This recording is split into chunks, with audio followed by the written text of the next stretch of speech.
এখানে একটা এই যে সুইচ গেট দেখতে পাচ্ছেন, এটা মূলত এই যে জোয়ার ভাটার যে পানি, এই পানি যে যাওয়া আসা করে, এখানে একটা সুইচ গেট আছে। তো এখানে দেখেন যে এই যে জাল ব্যবহার করছে, এই যে দেখেন জালটা কিরকম, মানে পানি এদিক দিয়ে যাচ্ছে, যাওয়ার পরে মূলত এই যে জালে মাছগুলো আটকা পড়ে এবং এখন কিন্তু এই যে জালগুলো উঠাইতেছে।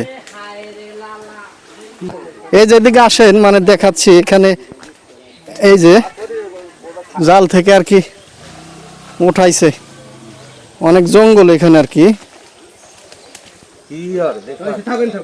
এই যে দেখেন মানে কি ভাই, মাছ আছে না বড়?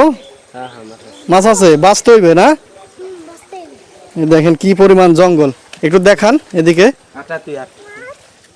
এই দেখেন এই যে এটা ছিল মূলত এই যে এখানে এই যে খাল,